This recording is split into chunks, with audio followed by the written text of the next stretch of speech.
اور جو گواہ تھا اس کتاب کا ہمارے نبی صلی اللہ علیہ وسلم،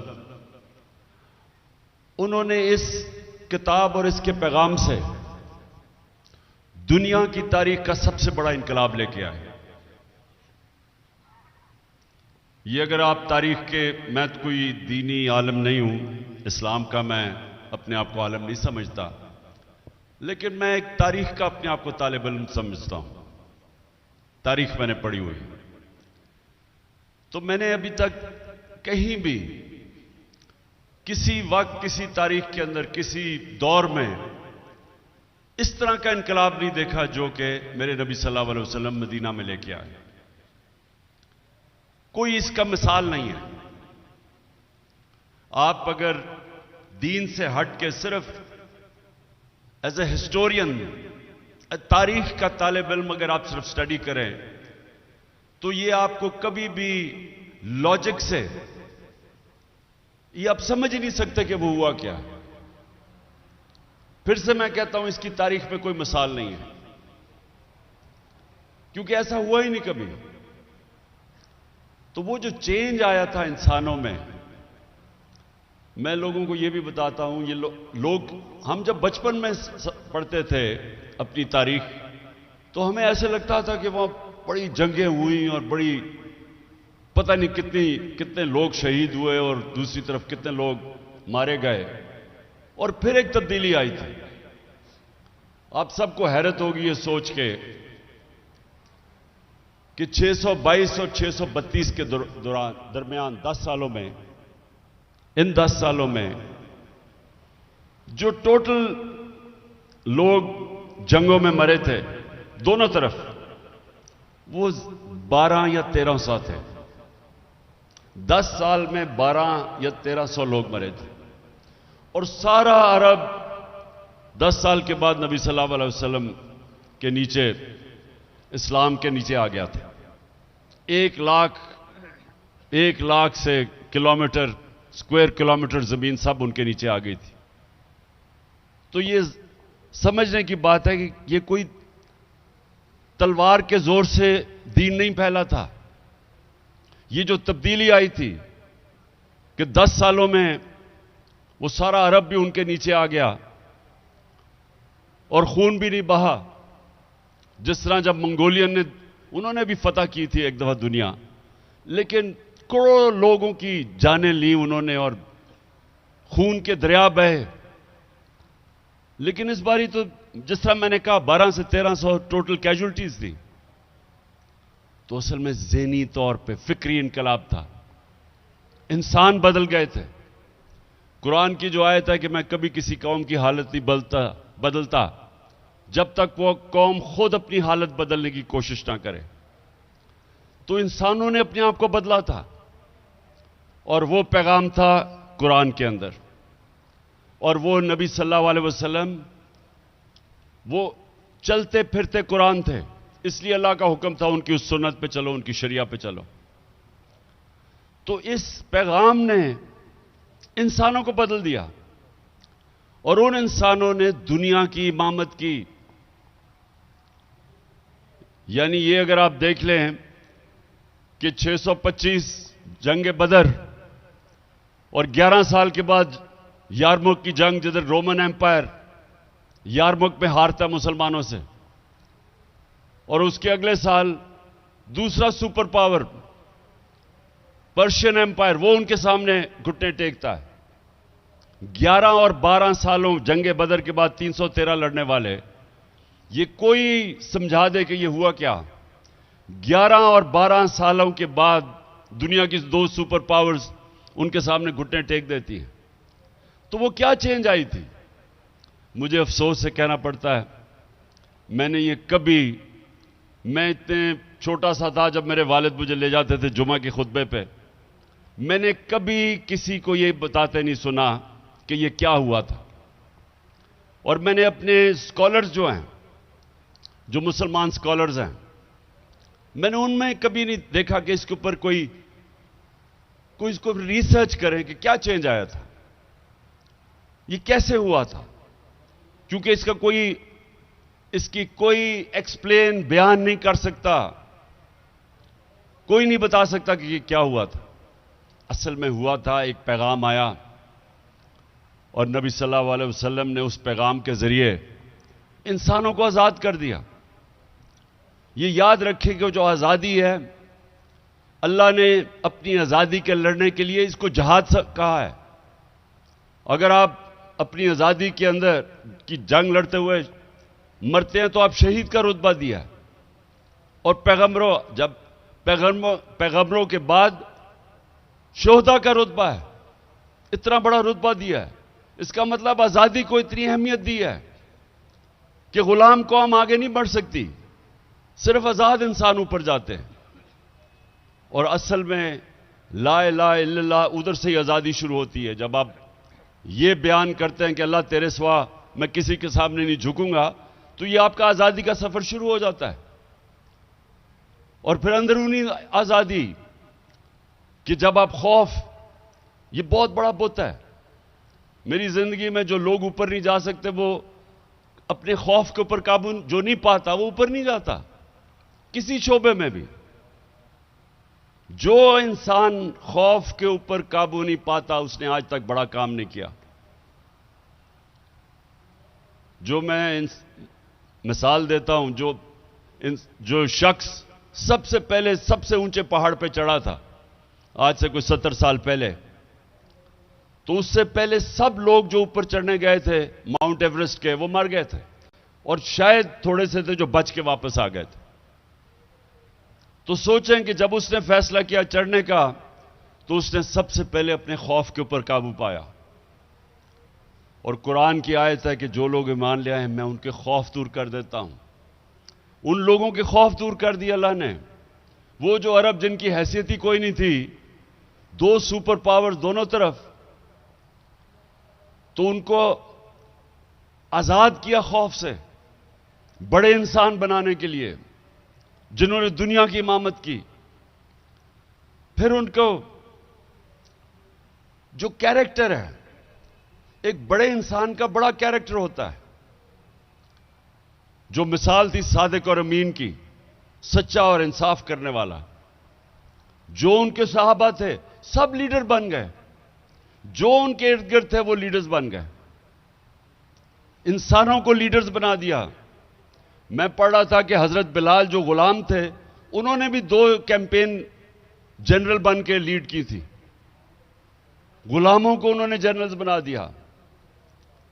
جو مجھے سب سے پسند ہے مولانا رومی کی، جب وہ کہتے ہیں کہ جب اللہ نے تمہیں پر دیے کیوں زمین پہ رینگ رہے ہو. سب انسانوں کے پاس پر ہیں، لیکن اس پرواز کے لیے ایک راستہ چاہیے. اور وہ راستہ آپ 5 وقت کی نماز میں مانگتے ہیں کہ اللہ اس کے راستے پہ لگا جن کو نعمتیں بخشی ہیں. وہ والا راستہ ہے پرواز کا. وہ بھی ہمیں نہیں سمجھ ابھی تک. سوچیں کہ آپ مکہ مدینہ جائیں، سب سے زیادہ آپ کو مسلمان پاکستانی ملتے ہیں وہاں. میں تو جب بھی گیا ہوں مجھے سب سے زیادہ وہاں پاکستانی نظر آئے مسلمان. یہاں سب سے زیادہ عشق کیا جاتا ہے نبی صلی اللہ علیہ وسلم سے. عاشق رسول زیادہ یہاں ہے. تبلیغی جماعت کا اجتماع ہوتا ہے، 20 لاکھ لوگ جمع ہو جاتے ہیں.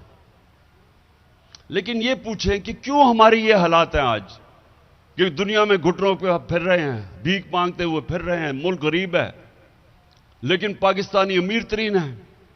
اربوں روپے کی ان کی پراپرٹیز باہر ہیں لیکن ملک غریب ہے. کیونکہ ہم اتنا دور چلے گئے اس پیغام سے جس پیغام نے مسلمانوں کو اوپر لے کے گیا تھا. ایک دفعہ جو ایک پیغام اوپر لے کے گیا تھا، آج ہم وہ پیغام سے دور چلے گئے. اور وہ جو ملک آج اوپر ہیں، اور میں ان برطانیہ میں میرا بڑا وقت گزرا اسٹوڈنٹس لائف پہ، یونیورسٹی گیا، پھر میں کرکٹ کی وجہ سے. تو آہستہ آہستہ مجھے یہ سمجھ آئی کہ جو بھی نبی صلی اللہ علیہ وسلم کے پیغام پہ جائے گا، کیونکہ وہ رحمت للعالمین ہیں، سب انسانوں کے لیے وہ رحمت بن کے آئے تھے. تو وہ یہ نہیں تھا کہ رحمت المسلمین، نہیں تو ہو سکتا صرف ہم ہی مسلمان ہی اوپر جاتے ان کے پیغام پہ چل کے، لیکن وہ سب انسانوں کے لیے رحمت بن کے آئے تھے. تو جو بھی انسانی معاشرہ ان کے حکم پہ چلے گا وہ اوپر چلا جائے گا. جس طرح مسلمان تب اوپر گئے تھے. مدینہ کے بعد کئی 100 سال تک انہوں نے دنیا کی امامت کی. تو آج ہمیں پاکستانیوں کو یہ سوچنا چاہیے اس رات کو. یہ بڑی عظیم رات ہے کہ جس دن اللہ کی کتاب ہمارے پہ نازل ہوئی تھی. ہم کتاب کی اتنی قدر کرتے اور ہمیشہ کرنی چاہیے. اللہ کی کتاب ہے, لیکن ہم نے اس کے اوپر عمل نہیں کرتے. اس کے اوپر ہم عشق کرتے ہیں اپنے رسول سے, لیکن ان کی سنت پہ نہیں چلتے. اور اگر آج آپ اپنے حالات دیکھیں تو سب سے بڑی وجہ یہ ہے, جس طرح علامہ اقبال نے کہا کہ جب بھی مسلمان معاشرہ اوپر جاتا ہے وہ واپس جاتا ہے وہ مدینہ کی ریاست کے اصولوں کے اوپر, اور پھر اوپر آتا ہے, اور جب وہ نیچے آتا ہے تو ان سے دور چلا جاتا ہے. تو ہمارے لیے آج سب کو یہ سوچنا چاہیے کہ ہم اب کیسے اس قوم کو اوپر لے جا سکتے ہیں. اور میں آپ کو یہ بتا دوں کہ وہ جو بڑے سیدھے سیدھے اصول ہیں کہ جب تک ہم اس ملک میں عدل اور انصاف نہیں پیدا کریں گے اور اس کے لیے جنگ نہیں لڑیں گے, ہم آزاد نہیں ہوں گے. اور جب تک ہم آزاد نہیں, ہم اوپر نہیں جا سکتے, ہماری پرواز اوپر نہیں جائے گی. اور عدل انصاف کبھی بھی جو طاقتور, جو مافیاز, جو ایک کرپٹ نظام سے فائدہ اٹھا رہے ہیں, وہ کبھی انصاف نہیں آنے دیں گے, کیونکہ وہ ایک ظلم کے نظام سے وہ فائدہ اٹھا رہے ہیں. چھوٹا سا طبقہ ہے, وہ نہیں آنے دے گا.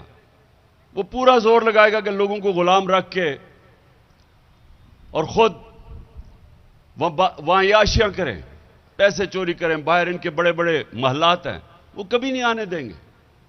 اور یہ یاد رکھیں, آزادی اس لیے تو اللہ نے اتنا بڑا جو اپنی آزادی کے لیے لڑتا ہے یا غازی یا شہید کا رتبہ دیا ہے, کیونکہ غلام ہی بن سکتے ہیں.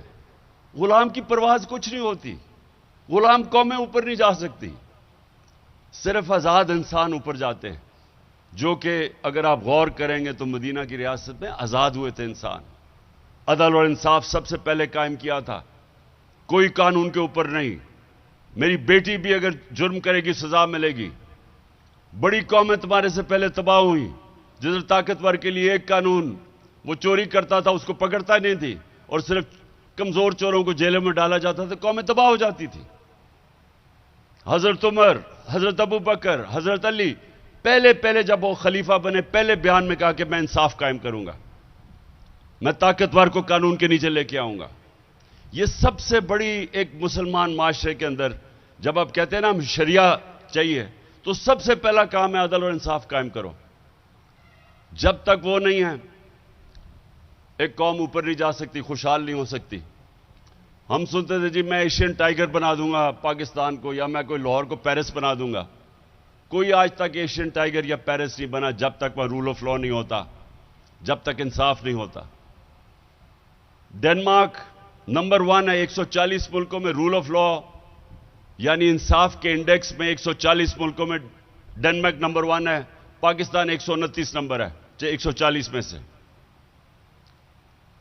اور وہاں $68,600 ان کی اوسط آمدنی ہے, $68,600, اور پاکستان کی $1,600 ہے. کیونکہ وہ انصاف ہے, وہاں خوشحال ہیں.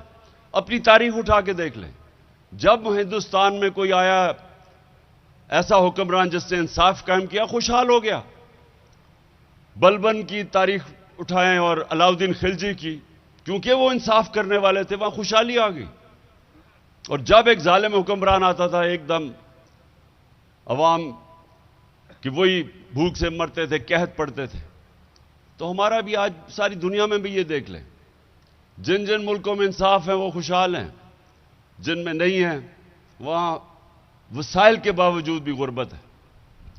اور یہ جو آخر میں آپ سب سے اپنی قوم سے بھی یہ کہتا ہوں کہ کبھی کوئی آزادی آپ کو پلیٹ میں پکڑا کے نہیں دیتا. دنیا کی تاریخ میں کبھی کسی نے زنجیریں خود ہی کھول کے نہیں آپ کو آزاد کیا. زنجیریں توڑنی پڑتی, آزادی کے لیے جدوجہد کرنی پڑتی ہے, جہاد کرنی پڑتی ہے. اور پھر جب آپ اپنی آزادی لیتے ہیں تو آپ کی پرواز اوپر جاتی ہے. ہمارا یہ وقت ہے اس وقت پاکستان میں کہ جب انسانی حقوق نہ ہو, طاقتور جو مرضی کرے, چوری کرے اور NRO لے لے, اور دوسرے لوگ اپنے اگر وہ ان سے کہیں کہ ہم آئین چاہتے ہیں تو ان کو پکڑ پکڑی جیلوں میں ڈالیں, جیلوں کے اندر ان سے تشدد کیا جائے, تو یہ نظام نہیں چل سکتا.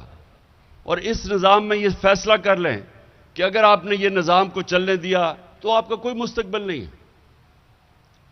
اور یہ اللہ قرآن میں کہتا ہے کہ میری زمین پہ دیکھو کتنی قومیں میں نے تباہ کی جو میرے حکم پہ نہیں چلی. وہ کہتے ہیں, اور آپ دیکھ لیں کہ دنیا کی تاریخ میں کتنے بڑے بڑے سویلائزیشن آئے اور تباہ ہو گئے.